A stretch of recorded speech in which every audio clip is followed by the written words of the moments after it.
할렐루야. 주 예수님 은혜 안에서 평안하셨습니까? 계속해서요. 주 예수님 재림 징조에 대한 말씀을 43번째 말씀을 드리려고 합니다. 오늘 이 시간에는요. 저 그리스도의 모습이라는 성경에서 말씀하고 있는데 그것을 말씀드리려고 합니다. 먼저 본문의 말씀 보겠습니다. 신약성경 요한계시록 13장 1절입니다. 내가 보니 바다에서 한 짐승이 나오는데 뿔이 10이요 머리가 7이라. 그 뿔에는 10면류관이 있고 그 머리들에는 신성 모독하는 이름들이 있더라. 자, 성경에는 마지막 때 되어질 일을 지금부터 성경은 가깝게는 1900년 전, 멀리는 3500년 전, 구약성경 39권, 신약성경 27권, 66권 성경에 이 말씀을 미리 기록을 해 놓았습니다. 이 성경은 기독교 종교의 경전이 아니고 우주 만물을 창조하시고 인류의 역사를 통치하시는 창조주 하나님의 인간을 향하신 구원의 계획서입니다. 인류 역사의 계획서가 성경의 에덴 동산 사건부터 인류 역사의 시작부터 인류 역사의 마지막 세상 끝날까지 되어질 또 뿐만 아니라 처음 하늘과 처음 땅이 없어지고 새 하늘과 새 땅이 나타나는 그 인류 역사의 마지막까지 성경에 미리서 하나님께서는 역사를 계획을 하시고 미리 기록을 해 놓았습니다. 그 가운데 우리는 지금 주 예수님의 재림의 시대에 가까운 그런 시대에 살고 있는데요. 그 가운데 이제 적그리스도의 모습을 성경에는 말씀을 하고 있습니다. 자, 적그리스도의 모습은 성경에서는 첫 번째는 바다에서 올라온다 그랬습니다. 여기서 바다는 이 세상을 말하는데요. 바다, 이 세상에서 나왔으니까 이 짐승은 이 세상의 통치자입니다. 그래서 요한계시록 17장은 적그리스도의 출처를 밝히고 있는데요. 자, 요한계시록 17장 10절에서 13절을 보시겠습니다. 또 7 왕이라 5은 망하였고 하나는 있고 다른 하나는 아직 이르지 아니하였으나 이르면 반드시 잠시 동안 머무르리라. 전에 있었다가 지금 없어진 짐승은 8째 왕이니 7 중에 속한 자라. 그가 멸망으로 들어가리라. 내가 보던 10뿔은 10왕이니 아직 나를 얻지 못하였으나 다만 짐승과 더불어 임금처럼 한동안 권세를 받으리라. 그들이 한 뜻을 가지고 자기의 능력과 권세를 짐승에게 주더라. 자, 여기에 7에 대한 7 왕은 망하였고 7 왕이라 그랬잖아요. 17장 10절에. 그런데 그 가운데 5은 망하였고 하나는 있고 다른 하나는 아직 이르지 아니하였으나 이르면 반드시 잠시 동안 머무리라 그랬는데요. 여기서 5은 첫 번째가 애굽, 두 번째가 아시리아, 세 번째가 바벨론, 네 번째가 메데바사, 5번째가 헬라 이렇게. 그래서 이 요한계시록은 로마 제국 시대 때 지금부터 1900년 전에 사도 요한이 성령님의 감동을 받아서 기록을 했기 때문에요. 그때 당시를 기준으로 했을 때 5 나라는 이미 망하였고 하나는 있고 여기서 하나는 로마 제국을 말하죠. 그리고 다른 하나는 아직 이르지 아니하였다 그랬습니다. 여기서 8번째 왕은 바로 적그리스도입니다. 그래서 그 짐승은 전에 있었다가 지금 없으나 장차 무저갱으로부터 올라올 짐승이라고 성경은 말씀합니다. 그 말씀이 요한계시록 17장 18절에 있고 요한계시록 11장 7절에 이렇게 말씀을 찾아서 비교해 보면 그렇습니다. 전에 있었다가 지금 없어진 짐승은 장차 나타날 적그리스도를 예표하는 것인데요. 그리고 이 막강한 적그리스도로 상징되는 짐승의 출현 시기는 7머리와 10뿔의 나라가 세워집니다. 그때는 한 이레에 언약을 맺을 때라고 성경은 말씀하고 있는데요. 그것이 다니엘서 9장과 마태복음 24장에서 그렇게 말씀을 하고 있는데요. 또 그와 더불어 적그리스도와 더불어 짐승이 42달 일할 권세를 받는다 그랬습니다. 그 말씀도 다니엘서 9장, 또 마태복음 24장에, 또 데살로니가 후서에 2장에, 요한계시록 13장에서 그렇게 말씀을 하고 있습니다. 그렇기 때문에 무서운 대환란이 시작이 됩니다. 적그리스도가 등장을 하게 되면요. 그리고 적그리스도의 모습 두 번째는 그 이름이 짐승이라고 성경은 말씀하고 있습니다. 자, 요한계시록 13장 2절에 그렇게 말씀을 하고 있는데요. 자, 내가 본 짐승은 표범과 비슷하고 그 발은 곰의 발 같고 그 입은 사자의 입 같은데 영이 자기의 능력과 보좌와 큰 권세를 그에게 주었더라. 여기서 짐승은 헬라어로 맹수를 뜻합니다. 표범은 신속성, 곰은 힘을 상징하고요. 사자는 잔인성과 지배성을 예표하고 있다 할 수 있습니다. 적그리스도의 성경에는 적그리스도를 여러 모습으로 그 상징을 해서 말씀을 하고 있고요. 그리고 적그리스도의 명칭도 아주 다양하게 말씀을 하고 있는데요. 그것을 좀 살펴보면은 첫 번째가 적그리스도를 성경에는 불법의 사람이라고 말씀합니다. 그 말씀이 데살로니가 후서 2장 3절에 보면 불법의 사람이라고 말씀하고 있습니다. 그리고 두 번째는 적그리스도의 그 이름이 명칭이 두 번째는 멸망의 아들로 표현이 돼 있어요. 데살로니가 후서 2장 9절에 보면요. 멸망의 아들이 나타나기 전에는 이르지 아니하더라. 그 다음에 적그리스도의 그 명칭 가운데 세 번째는 멸망에 가정한 것이라고 주 예수님께서 친히 말씀해 주셨습니다. 신약성경 마태복음 24장 15절에 보면 그 말씀이 있는데요. 자, 멸망에 가정한 것이 거룩한 곳에 선 것을 보거든. 바로 멸망에 가정하는 것입니다. 적그리스도의 또 다른 명칭입니다. 그리고 네 번째는 적그리스도의 또 다른 명칭은 거짓말하는 자라고 말씀하고 있습니다. 자, 요한일서 2장 22절에 보시면요. 거짓말하는 자가 누구뇨? 예수님께서 그리스도이심을 부인하는 자가 아니뇨. 아버지와 아들을 부인하는 그가 적그리스도이니라고 말씀하고 있습니다.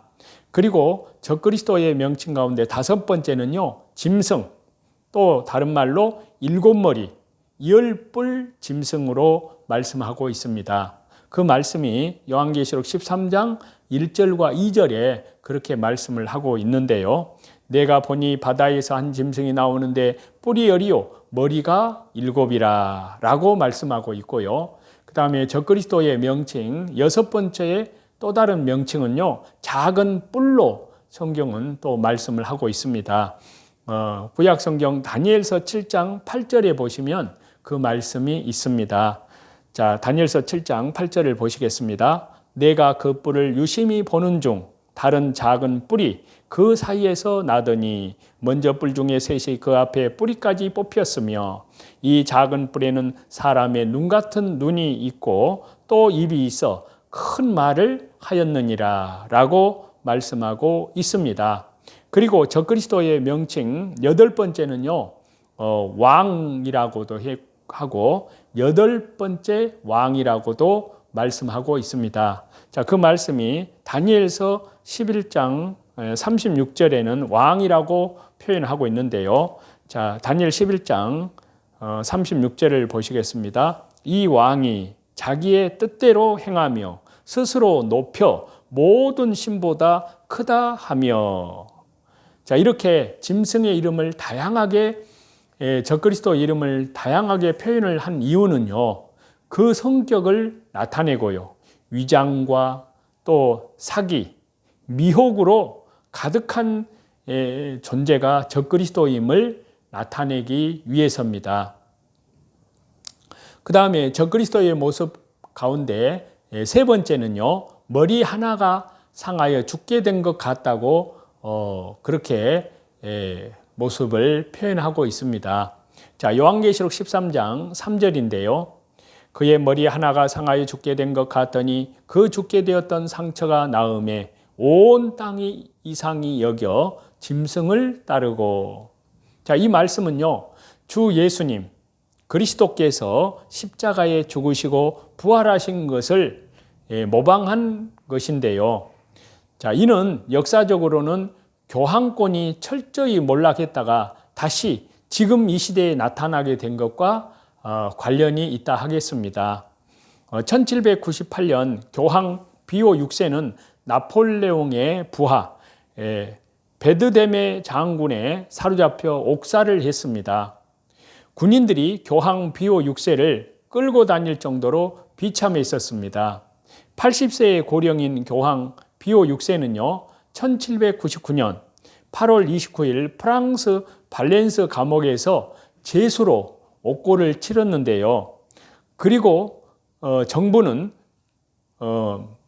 선포하기를요, 교황은 앞으로 어떤 기능도 행할 수 없다는 그런 포고령을 내렸습니다. 완전한 교황권의 몰락인데요. 1929년 2월 11일 무솔리니라는 그 사람은요, 교황 비오 11세와 새로운 협약을 맺게 되었습니다. 이 협약은 라테란 조약으로서요, 바티칸시를 교황 국가로 독립을 인정하는 것이었습니다. 그리하여 교황은 다시 권력을 되찾게 되었는데요. 이러한 역사적 사실은 죽게 되었던 상처가 나음의 그 말씀과 상당한 연관성을 지니게 됩니다. 아무튼 어쨌든 적그리스도는 치명적인 상처로부터 고침을 받아서 마치 주 예수님의 십자가의 죽으심과 부활과 같은 그런 모방을 보일 것입니다. 그것을 흉내를 낼 것입니다. 자, 적그리스도의 모습 네 번째는요, 성경에서는 말씀하시기를 7머리 10뿔이라고 말씀하십니다. 자, 요한계시록 13장 1절인데요. 내가 보니 바다에서 한 짐승이 나오는데 뿔이 10이요 머리가 7이라.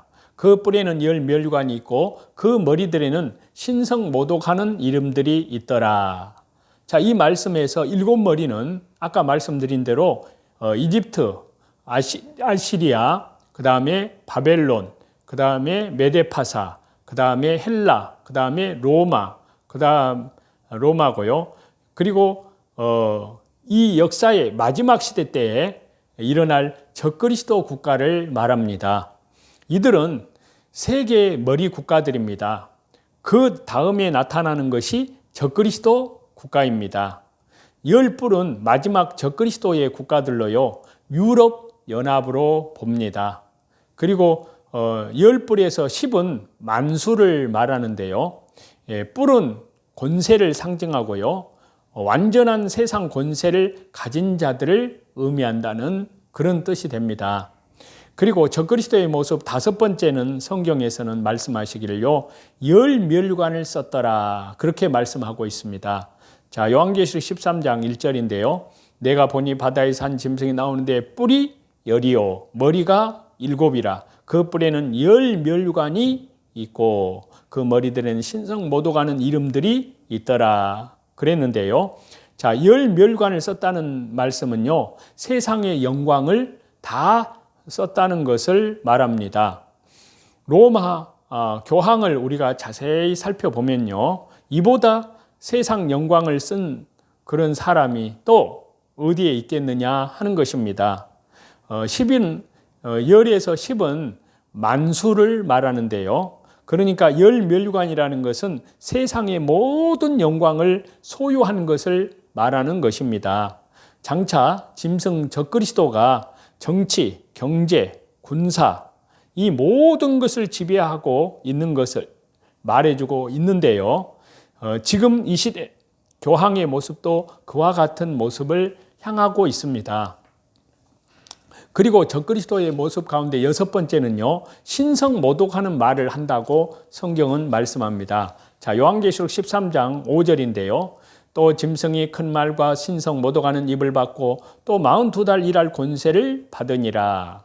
자, 신성모독이라는 표현은 짐승이 적그리스도가 엄청난 거짓 진리로, 비진리로 하나님의 이름, 하나님의 역사를 비방하는 것을 뜻하는데요. 오늘 지금 이 시대의 교황의 모습을 자세히 보시면 주 예수님의 십자가의 피를 짓밟아버리는 종교다운주의, 종교다운주의는 우리가 아는 대로 WCC, WEA, 바로 NCCK, 바로 적그리스도의 세력들입니다. 하나님을 대적하는 그런 종교다운주의의 대사처럼 거기에 대표처럼 활동하고 있습니다. 그 모습이 바로 교황의 모습이잖아요. 자, 모든 종교에는 구원이 있다는 말을 하는 등 실로 참남한 말을 하고 있는 것입니다. 그리고 적그리스도의 모습 가운데 7번째는요, 하나님을 비방한다 그랬습니다. 자, 요한계시록 13장 6절인데요. 짐승이 입을 벌려 하나님을 향하여 비방하되 그의 이름과 그의 장막 곧 하늘에 거하는 자들을 비방하더라. 자, 하나님을 비방하는 적그리스도의 모형들을 우리는, 저와 여러분은 역사 속에서 찾아볼 수가 있는데요. 첫 번째가 바로 왕입니다. 이집트의 바로 왕. 자, 구약성경 출애굽기 1장 8절에서 14절을 보시면 그것을 알 수가 있습니다. 요셉을 알지 못하는 새 왕이 일어나 애굽을 다스리더니 감독들을 그들 위에 세우고 그들에게 무거운 짐을 지워 괴롭게 하여 무거운 짐을 지워 괴롭게 하여 그들에게 바로를 위하여 국고성 비돔과 라암셋을 건축하게 하니라. 그러나 학대를 받을수록 더욱 번성하여 퍼져나가니 애굽 사람이 이스라엘 자손으로 말미암아 근심하여 이스라엘 자손에게 일을 엄하게 시켜 어려운 노동으로 그들의 생활을 괴롭게 하니 곧 흙리기기와 벽돌 굽기와 농사 여러 가지 일이라. 그 시키는 일이 모두 엄하였더라. 자, 이 출애굽기 1장에 기록된, 여기에 소개되는 바로 왕은 이집트의 왕인데요. 그때 당시에 적그리스도의 분명한 모델 중에 하나라고 할 수 있는데요. 그는 이스라엘을 일방적으로 노예로 삼고요, 여러 가지의 고역을 통하여 핍박을 했습니다. 이러한 바로 왕은요, 모형적으로 예표적으로 마지막 때에 나타날 성도들을, 교회를 핍박하는, 참 교회를 핍박하는 적그리스도를 예표하는 것이라고 할 수 있습니다. 그 다음에 역사 속에 하나님을 비방하는 적그리스도의 모형들을 찾고 있는 두 번째 왕은요, 바로 느부갓네살 왕이라고 할 수 있습니다. 자, 느부갓네살 왕은 금신상을 세워놓고 절하도록 강요했는데요. 자, 구약성경 다니엘서 3장 1절입니다. 느부갓네살 왕이 금으로 신상을 만들었으니 고는 높이는 60규빗이요 광은 넓이는 6규빗이라. 그것을 바벨론 도의 두라 평지에 세웠더라 그랬습니다. 여기에 보면은 가로가 6규빗이면요 6 곱하기 1규빗을 약 50cm로 잡았을 때 6 곱하기 50cm, 그러니까 3m입니다. 가로가. 그 다음에 세로가 6규빗, 6규빗 곱하기 50이니까 3m. 그 다음 높이가 60규빗이라 그랬는데 60규빗 곱하기 50은 30m입니다. 높이가 30m. 3m를 1층으로 잡았을 때 아파트 높이 10층 높이의 거대한 신상을 세운 거예요. 그리고 다니엘서 3장 4절 5절입니다. 반포하는 자가 크게 외쳐 가로되 백성들과 나라들과 방언하는 자들아 왕이 너희 무리에게 명하시나니 너희는 나팔과 피리와 수금과 사면금과 양금과 생황과 및 모든 악기 소리를 들을 때 엎드리어 느부갓네살 왕이 세운 금신상에게 절하라. 이렇게 했고요. 그 다음에 금신상을 숭배를 거절하는 자가 받을 형벌에 대해서 느부갓네살 왕이 말을 하는데요. 다니엘서 3장 6절에서 7절입니다. 누구든지 엎드려 절하지 아니하는 자는 즉시 극렬히 타는 풀무에 던져 넣으리라 하매 모든 백성과 나라들과 각 방언하는 자들이 나팔과 피리와 수금과 사면금과 양금과 및 모든 악기 소리를 듣자 곧 느부갓네살 왕이 세운 금신상에게 엎드려 절하니라. 자, 이 느부갓네살 왕은 누구든지 금신상 우상 앞에 엎드려 절하지 아니하면 극렬히 타는 풀무에 던져 넣으리라 라고 하였습니다. 이때 모든 백성과 나라들과 각 방언하는 자들이 느부갓네살 왕이 세운 금신상 앞에 엎드려 절을 하였는데요. 이들을 일컬어서 사도 요한은 땅에 거하는 자들이라고 그렇게 말씀하고 있습니다. 요한계시록이에요. 그 다음에 안티오코스라는 왕인데 안티오코스 4세 에피파네스가 바로 적그리스도의 모습입니다. 역사 속에요. 살펴보았을 때 자, 구약성경 다니엘서 8장 8절에서 9절을 보면요. 수염소 헬라 제국이 스스로 심히 강대하여 가더니 헬라의 이제 부흥이죠. 강성할 때 그 큰 뿔 알렉산더가 꺾이고 죽고 그 대신에 현저한 뿔 넷이 4명의 장군으로 분할이 되는데 하늘 사방을 향하여 났더라. 그 중에 한 뿔에서 또 작은 뿔이 하나 안티오쿠스 4세 에피파네스 말하는데요. 그가 나서 남편과 동편과 또 영화로운 땅 팔레스타인 가나안 땅을 이스라엘을 향하여 심히 커지더니 자, 안티오코스 4세 에피파네스의 그 배경을 보면요. 그 가문의 안티오코스는 가문의 명칭입니다. 그리고 4세는 가문의 대수잖아요. 그 다음 에피파네스는 자신의 이름입니다.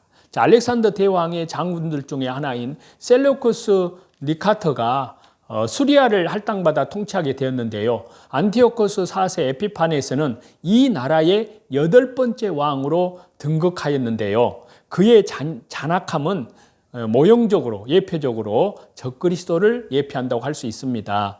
그리고 이스라엘을 향한 엄청난 만행을 저질렀는데요. 안티오코스 4세 에피파네스가요. 첫 번째는 할례를 금지시켰습니다. 마카비 상에 그것이 나오는데요. 그리고 대제사장 제도를 무력화시켰고요. 그리고 제사를 금지하고 하나님께 제사드린 것, 하나님께 예배드린 것을 금지하고 성전을 부숴버렸습니다. 그리고 대군을 이끌고 예루살렘을 공격했습니다. 그리고 유대인 말살 정책을 펴서 안식일이라든지 전통적 절기라든지 하나님 섬기는 그런 예배를 각종 예배를 금지시켰습니다.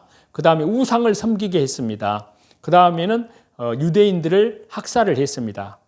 바로 안티오코스 4세 에피파네스는 적그리스도의 모습입니다. 역사 속의 적그리스도의 모습을 살펴보고 있는데요. 그리고 네 번째는 헤롯 왕이라고 할 수 있는데요. 자, 마태복음 2장 16절에 보면요. 이에 헤롯이 박사들에게 속은 줄을 알고 심히 노하여 사람을 보내어 베들레헴과 그 모든 지경 안에 있는 산의 아이를 박사들에게 자세히 알아본 그때를 표준하여 2살부터 그 아래로 다 죽이니. 자, 의처증으로 아내 미리암을 살해한 헤롯 왕입니다. 그래서 장모 헤롯 왕은 알렉산드리아를 살해했고요. 그리고 이 적그리스도의 모인 헤롯이라고 할 수 있는 왕은 장남 안티파터와 미리암을 통하여 낳은 두 아들, 그러니까 알렉산더와 아리스토블루스를 살해했습니다. 그리고 사내들인의 전멸을 시도하고 3,000명의 유력한 자들을 살해했습니다. 그리고 죽음 직전에 유대 전역의 모든 귀족들을 경기장에서 살해 계획을 세웠는데 다행히 이 계획은 취소가 되었고요. BC 4년에 헤롯이 사망하게 됩니다. 바로 이 헤롯의 모습이 잔악한 모습이 적그리스도의 예표라고 할 수 있고요. 역사 속에서 적그리스도의 모습을 살펴보는 가운데 그 다음에 5번째 적그리스도의 모습은 역사 속에 찾아볼 수 있는 황제가 바로 네로 황제입니다. 로마 황제인데요. AD 54년부터 68년까지 재위했던 네로 황제, 너무나 잘 아실 겁니다. 네로 황제에게는 4대 만행이 있는데요. 첫 번째는 왕권 회복을 위해서 부활을 시켜서 자기 어머니를 살해했습니다. 두 번째는 부유한 숙모를 살해하고 세 번째는 스승 세네카에게 자살을 명령했습니다. 그리고 네 번째는 대중들 앞에서 소녀를 추행했습니다. 자, 네로 글라우디우스 가이사 이는 AD 54년에 등극을 해서 68년 6월 9일 30세의 젊은 나이에 자살로 종말을 고하였는데요. 이 네로 황제는 자신도 억제할 수 없을 만행으로 과대망상적인 수도, 로마 제국의 수도인 로마를 재건축을 위해서요. AD 64년 7월 달에 카페나문 근처 빈문굴 지역에 화재를 내서요. 자기가 로마시의 절반을 태운 후에 그 책임을 이방사에 밀착되어 있는 그리스도인들에게 돌렸기 때문에요. 로마 군중의 분노를 그리스도인들에게 돌리게 하였습니다. 그래서 성도들을 산채로 역청에 말아 불을 붙여 자기의 정언을 밝히는 횃불로 사용하였고요. 야생 동물의 가죽으로 만든 옷을 입혀서 자기의 사냥개를 풀어서 찢어 죽이게 하였고요. 원형극장에서 사자의 먹이로 주었고요. 그리스도인들을. 그 다음에 핏물을 부어서 사람과 핏물이 혼합되게 하여서 그 다음에 눈을 빼버렸을 뿐만이 아니라 고통을 길게 하기 위해서 손, 발을 조금씩 자르면서 고통 속에서 그리스도인들을 죽어가도록 그렇게 하였습니다. 이렇게 네로 황제는 그리스도인들을 핍박하면서요. 예수님, 그리스도의 살과 피를 기념하는 성만찬을 식인제전이라 매도하였고요. 성도들의 아름다운 사랑의 교제를 혼음이라고 매도하였고요. 종말에 있을 불심판을 증가하는 그리스도인들을 방화범으로 규정하였습니다. 자, 초대교회의 기둥이었던 베드로와 사도 바울조차도 이 네로 황제 때 그에 의해서 처형을 당하였습니다. 이 때문에 네로 황제는 로마의 통치자 중 가장 잔인한 사람으로 인식이 되고 있습니다. 역사 속에서요. 그 다음 역사 속의 적그리스도의 모습 여섯 번째 인물은 바로 타이터스 장군입니다. 자, 구약성경 다니엘서 9장 26절인데요. 장차 한 왕의 백성이 와서 그 성읍과 성소를 해파하려니와 그의 종말은 홍수에 휩쓸림 같을 것이며 또 끝까지 전쟁이 있으리니 황폐할 것이 작정되었느니라. 자, 이 말씀은요. 베스파시안의 아들로서요. 플라비안 세 황제 중에 한 사람. 그러니까 이 플라비안 그 황제는요. AD 79년부터 81년도까지 제위를 했는데요. AD 70년 6월 달에 로마 황제 베스피아누스 이 황제는 자기 아들 타이터스 디도 장군이라고 하는데 이 장군을 유대인 반란의 진압군 대장으로 임명을 해서요. 5만 7천 명의 군사를 배정을 해서 예루살렘을 진압하도록 출정을 시켰습니다. 침공 결과 6월 24일에 안토니아 요새를 점령하였고요. 12일이 지난 후에 성전 안에서 행하던 그날의 희생자가 종식이 되었습니다. 그리고 8월 27일에는 성전의 문이 불에 탔고요. 이틀 후에는 예루살렘 성이 홍수에 휩쓸림 같이 돌 위에 돌 하나도 남지 않는 완전한 멸망, 그 예수님 말씀이 마태복음 24장 2절에 기록되어 있는데 그 말씀 문자 그대로 완전히 성취가 되었습니다. 이루어졌습니다. 그 예언의 말씀이 드디어 그리고 9월 26일에 온 예루살렘 도시가 타이터스의 손에 넘어갔습니다. 또 6월절, 그러니까 하나님 섬기는 예배의 절기인데요. 행사로 모인 군중이 100만 명이나 되었는데 그때 당시요. 로마 군이 포위해서 3일간 토성을 쌓고 침공을 하였는데요. 고립된 예루살렘 성 안에 있는 백성들은 기근이 너무나 심하여 죽어갔습니다. 그리고 성 안으로 침공에 들어간 로마 군인들에 의해서요. 무참하게 학살되었습니다. 그리고 로마 군인들은 성 안에 백성들이 보도록 성전 꼭대기에 올라가서 성 밖으로 그 유대인들을 밖으로 던져서 죽이기도 하였습니다. 이처럼 잔혹스러운 행사로 인해서 타이터스 장군은 마지막 때에 나타날 적그리스도의 모형으로 인식이 됩니다. 자, 여러분 하나님의 은혜 가운데에서 이러한 적그리스도의 모습을 우리가 오늘 살펴보았는데요. 그 모습이 지금 시대에 이제 전 세계적으로 그대로 나타나게 됩니다. 처음에는 평화의 왕으로 등장을 합니다. 그러나 중간쯤에 가면은 이제 적그리스도의 본색이 드러나는 겁니다.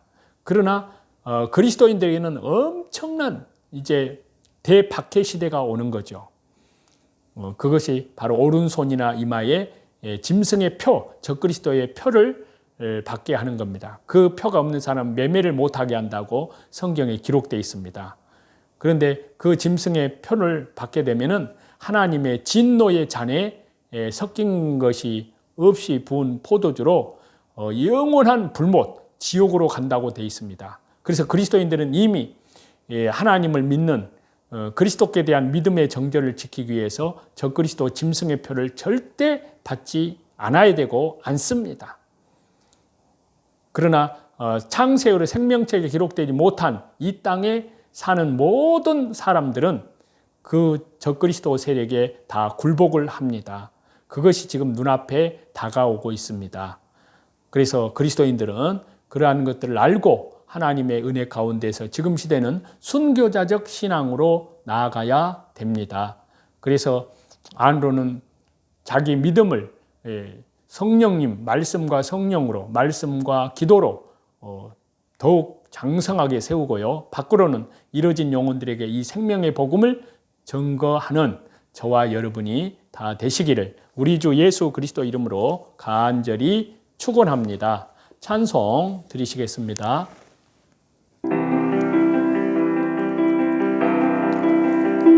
거룩한 밤 별빛이 찬란하다 우리 주 예수님 나시니 밤 오랫동안 죄악에 얽매여서 헤매던 우리 위해 오셨네 온 땅이 주의 나심 기뻐하며 희망의 아침 밝아오도다 무릎 꿇고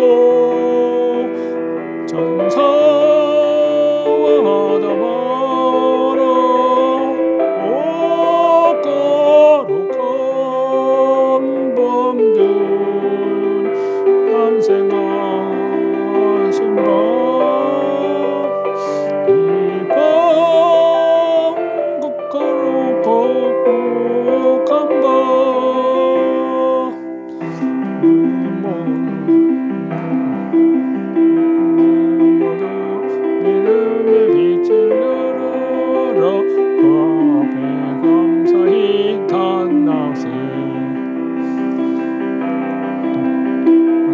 박서 별빛의 인도 따라 준하신 네들레헴 찾았네 만왕의 왕의 이 땅 위에 오셔서 우리의 참된 친구 되시네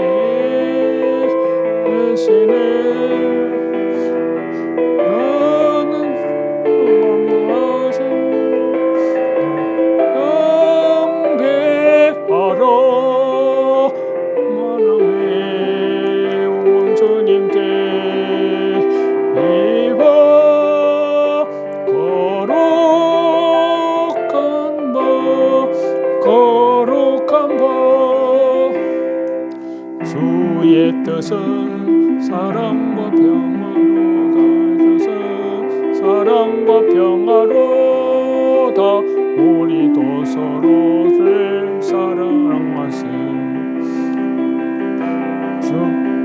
주님께서 사슬을 끊으시니 이 땅은 이미 사라져 기쁨의 찬송 함께 부르면서 주님의 이름 높이기리세 오 예수님 그 이름 영원하리다 연보하세 주님 크신 능력을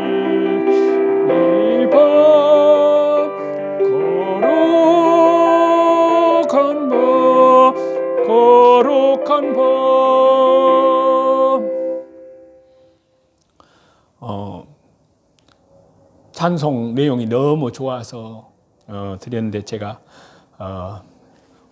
잘 못 드려서 하나님 앞에 자 그러나 드리는 감사 하나님의 은혜로 받으셨을 줄 믿습니다. 오늘 하루도 주 예수님 이름으로 세상의 죄와의 싸움, 사단과의 싸움, 그리고 육신의 욕심과의 싸움, 모든 선한 싸움에서 주 예수 그리스도의 이름으로 승리하시는 저와 여러분이 다 되시기를 우리 주 예수 그리스도 이름으로 간절히 축원합니다. 감사합니다.